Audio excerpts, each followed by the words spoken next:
guys, let us get started. So, like I say, for this week, we're basically going to recap some important stuff from grade 8. I've got like a whole exam here, for lack of a better description. I don't necessarily think we'll do all of it. I want to cover the important stuff to start with, and then we'll come back to the other stuff. But basically, as long as you're feeling comfortable with the stuff that we cover today and on Thursday, you've got a good foundation. If you aren't, that's also fine. It just means that you need to focus on these lessons, ask questions when you're feeling confused so that we can catch you up, or so that you can feel more confident with these sections. Okay. So I am going to jump to question 2, just because this is sort of where I feel things are quite important. We'll come back to question 1 if we have time. But like I said, I want to cover the really important stuff to make sure that we get that done. All right. So this is now the point where knowing how to screenshot, having your pen, having your paper, being comfortable at a desk is really important. I don't particularly mind how you choose to do this. If you want to take screenshots of the questions that you have them, or if you're feeling okay to copy everything down as we go along, that's completely your choice. But make sure you've got the question and you're answering the question. Okay. So this question 2 is dealing with simplification of expressions. Now, there's a couple of things we need to remember when we simplify expressions. Now, some of you may do things a little bit differently to the way I do it, or learn things a little bit differently to the way I'm going to do it. That's cool. You need to decide what works for you, and you need to work with that. The way I teach things, the way I do things is the way I think is most logical, the easiest, and will eventually help you as you move up in your grades. Okay, but like, there's often different ways to do exactly the same thing, and I'm cool with that. Alrighty, so the first thing when we're simplifying expressions, see, my pen's already starting to fight with me.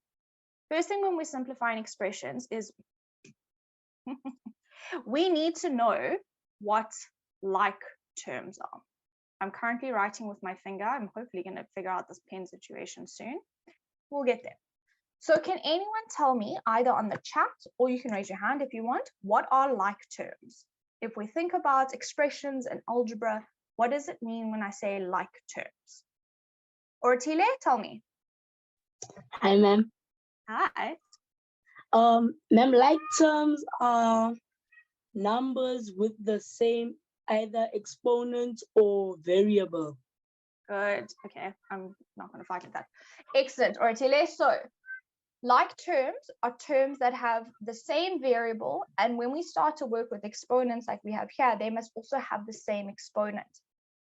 Okay, so when we start to look at or look for like terms in expression, which is one of the important things we need to be able to do, we need to look and see, okay, well, what sort of terms do I have here? I can see that I've got a term with an x squared in it. I've got a term with an x only in it. The exponent is different to the first term. And I've got a term that is just a number. Does anyone remember what we call terms that are just a number, that have no variable? Matlia, what are they called? Constant terms. Excellent, well done. Guys, these are constants, right? So a constant term is one that is just a number. Okay, so I've got 3 different types of terms here. Now, what I quite like to do when I'm simplifying an expression is actually highlight the terms as I'm going along here. You can use highlighters, you can underline, you can make squiggles, you can do whatever you want that makes sense for you. I highlight, for me it makes sense. So from that, I can now see that I've got another term with an x squared, which means the 4x squared and the minus 3x squared, those are like terms. They have the same variable and they have the same exponent, which means that when I go and simplify, I can add or subtract those terms. I can then see, whoopsie daisies, I've got another term with just an x, the plus 8x, and I've got another constant term of minus 2. So those are all of my terms that I have in my expression. By highlighting them in different colors, I've sort of grouped them into their term groups, for lack of a better description. Okay, so now what we want to do is we want to add or subtract in order to simplify. Now, for some people, it's quite helpful to actually put all of the like terms together. So for example, writing, for, it's just going to fight with me, so that's cool. Everything's fine. 4x squared minus 3x. Sorry, guys, I'm using my finger. We're going to figure this out. Don't stress. Minus 7x plus 8x plus 1 minus 2. So basically what I've done here is I have gone and grouped all of the like terms together. So I put all the x squared terms together. I then put the x terms together, and then I put the constants together. You don't have to do that. If you're comfortable looking at the expression and then just simplifying just like that, that's cool. But sometimes it is helpful for us to go and group them. Right, so now we go and add and subtract. Now what we need to remember is when we're adding and subtracting terms, the exponent or the variable part is never going to change. So if I say I've got 4x squareds and I take 3x squareds away, I'm still left with x squareds. I'm just left with a different amount of them. So if I take 4x squared and subtract 3x squared, I am left with 1x squared. Now I don't have to write the 1 there if I don't want to, but you can if you want. I have no preference. But basically, if I originally had 4 and I took 3 away, I'm left with 1. The x squared, that stays there because that was the specific term. Right, we then move on to our next group of terms that we've put together. So can anyone tell me in the chat, what is negative 7x plus 8x? What do I get when I simplify those two?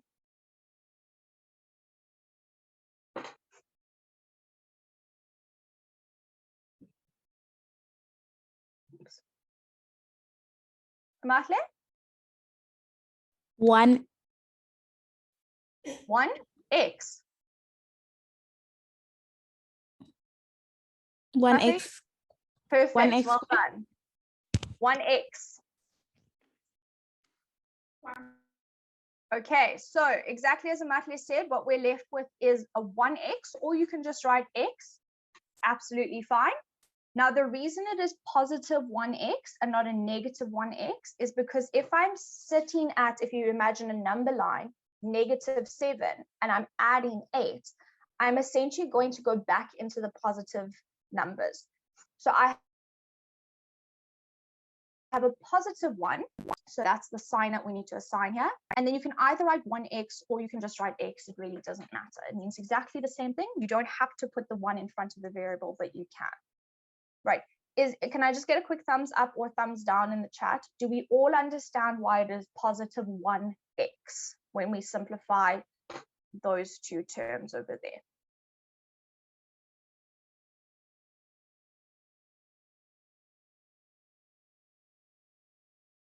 Amatle, do you have a question?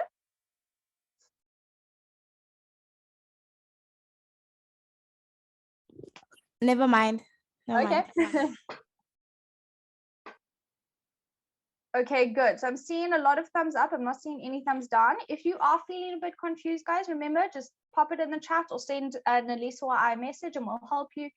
The reason I'm checking this is because sometimes working with negative and positive values can be a bit confusing. So I just want to make sure that we're all happy. Okay, excellent. Right, so we've simplified the first two groups of terms. Now we want to do the last one. So what is positive 1 minus 2? You can just quickly put it in the chat for me. What is positive 1 minus 2? So this last group of terms here.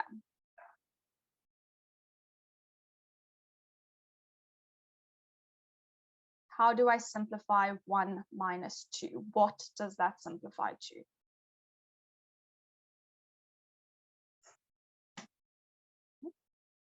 Kelly? It's -1. Excellent. Well done. So guys, this is now a little bit different from the first, or from this group of x's that we did. Now we're taking 1 and we're taking 2 away from it, which means that we're landing on the negative sort of side of my number line. And so this is, oh, it's going to just fight with me. I'm not going to fight with it. This is going to end up being a -1. And so what we have done is we have simplified our whole expression to x squared plus x minus 1. And what we can see is that this is definitely simplified because I went from the original expression that had 6 terms in it to simplifying or collecting all of my like terms. And now I only have 3 terms in my final answer. So I've made it much simpler to understand what that whole expression is saying to me. Awesome, guys. Very well done. Hoping we're all feeling fine. If you do want to take screenshots of the answers, that's absolutely fine. Just make sure you do it before I move on to the next question, okay? I do try and wait a couple seconds to give you time to do it, but just be on it.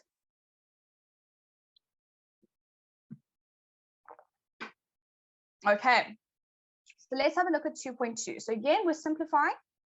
What we have here is a situation whereby we have got one term.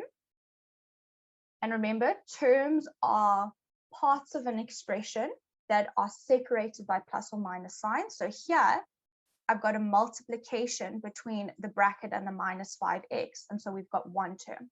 There's two terms inside the bracket, but as a whole for the expression, I'm only working with one term here. So if we have a look at what we've got, like I said, we've got a multiplication situation going on here. Now, again, many different ways to look at this. But what I like to think of is I like to think of the fact that this negative 5x needs to be multiplied with everything inside that bracket. So both terms inside that bracket need to be multiplied by that negative 5x.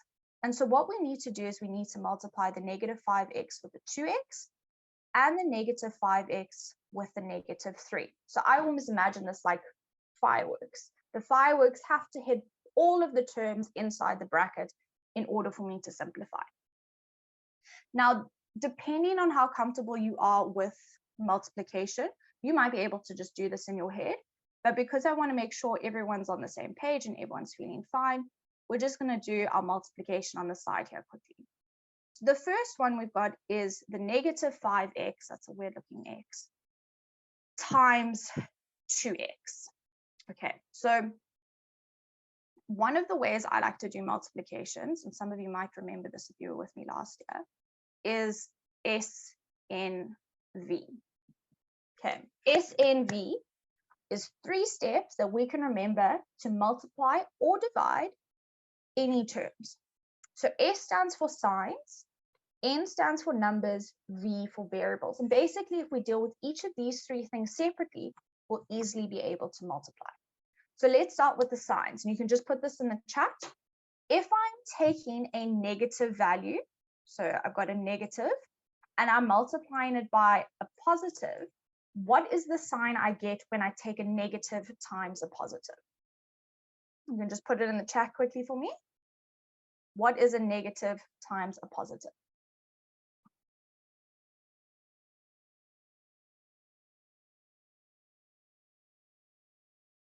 Excellent, Bridget. It is a negative. When I take a negative times a positive, I end up with a negative. So automatically, I know my answer is going to be negative. Right, that's a strange looking situation I have here. Let's just make that a bit neater. So that's the signs part of the situation done. Done the signs, I know it's negative. Then I move on to the numbers. So all I need to do here is say 5 times 2. And we know that 5 times 2 is 10. So numbers done. Now I go to the variables, and this is where we need to be careful. We know, because we know about exponents, that when I times variables, especially when they're the same variable, my exponent is going to change. So if I've got x times x, I end up with an x squared. And so by using signs, numbers, variables, SNV, I have been able to multiply these 2 terms together to get my product of negative 10x squared. Now, some of you would have been able to just do that in your head without needing to do the working out on the side. That's cool. All right, don't stress about that. If you're comfortable, that's fine. But if we're not 100% comfortable yet, do it step by step. There's no need to rush. Okay. Right, so that's the first one. The next multiplication we need to do is the minus 5x times the minus 3. So quickly again on the chat, what sign do I get when I multiply a negative and a negative?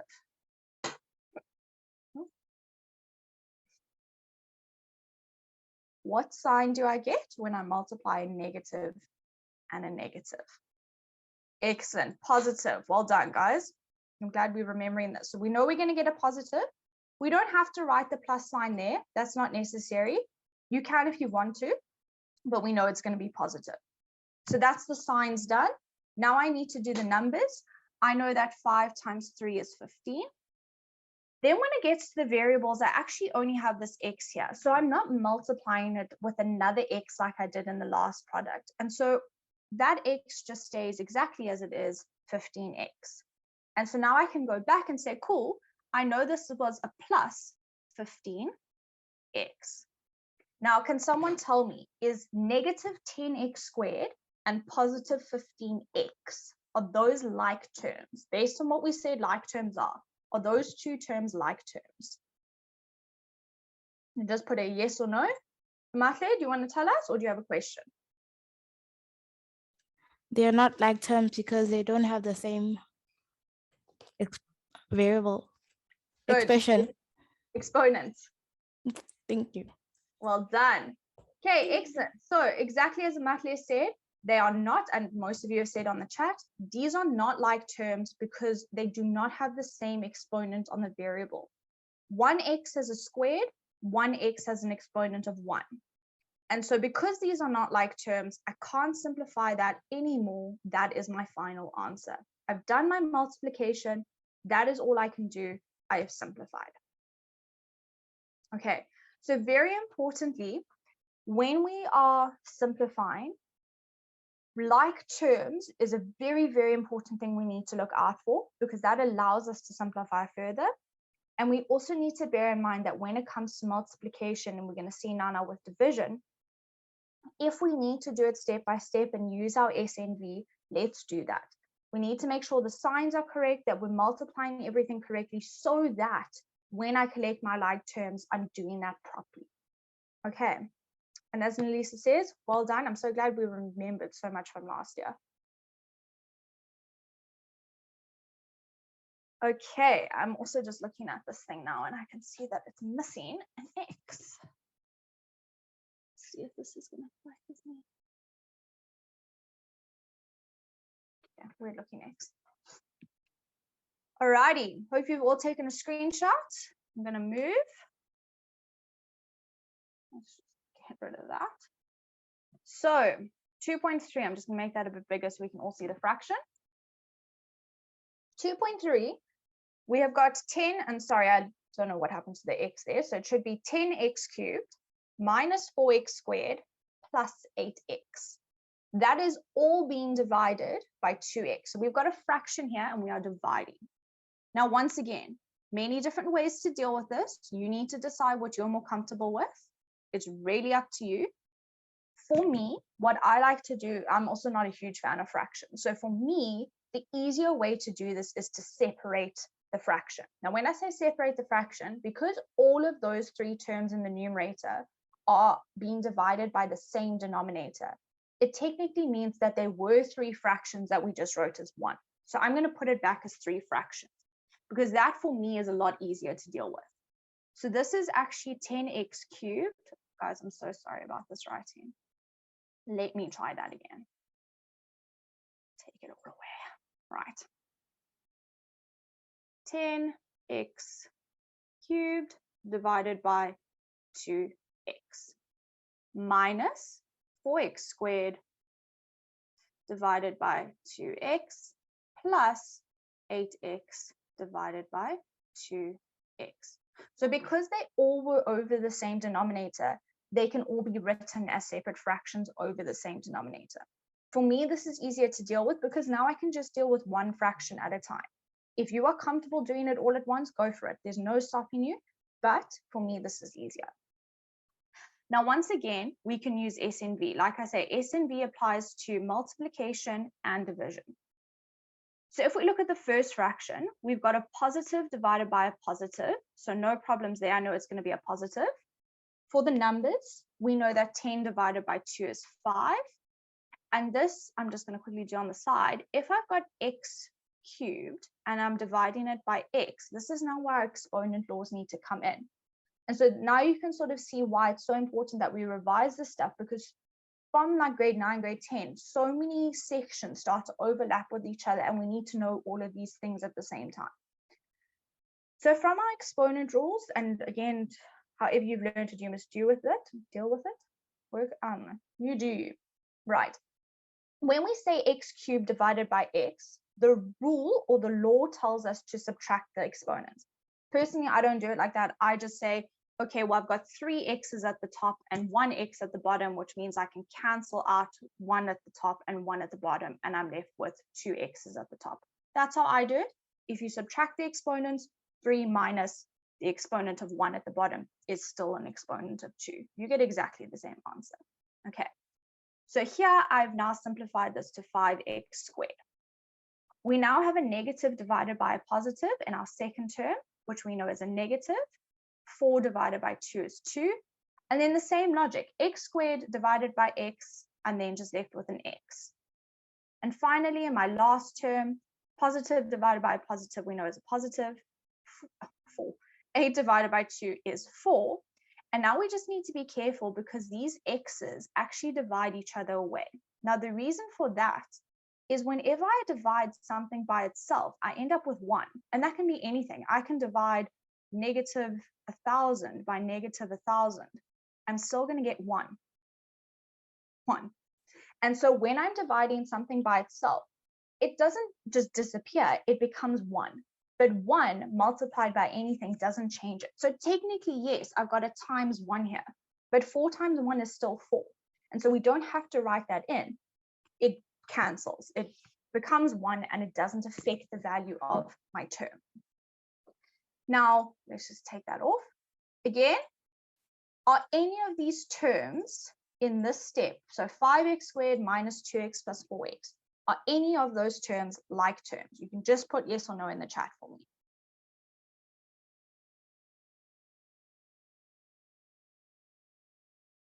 Nice, guys.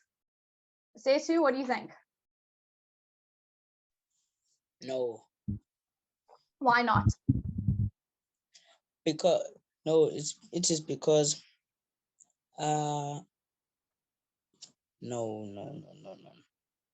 They're not the No. same. Yes. Good.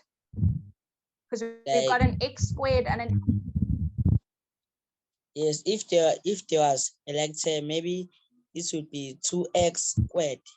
good. They would Excellent. Excellent. Well done, Setu. Okay, so exactly, guys, as the Setu's told us, they have different variables and exponents. So this is an x squared. That is just an x. That has no variable. They're not the same. If they had all been x squareds, as the Setu said, then sure, add them. But we can't. They are different. So this is now my final answer because they're not like terms. I can't do anything else there. It is what it is. All right. So guys, I know that potentially this has been a little bit, no English. It has been a lot to absorb in the first sort of lesson of maths, and especially because I know not everyone's actually started school yet. So our brains are still a little bit slow, but that's okay. You guys have done amazingly well tonight. I'm really, really proud of you. We're going to carry on with this stuff on Wednesday, so do not stress. If you have questions, remember, keep asking, keep making sure you're happy, and just keep going. All right.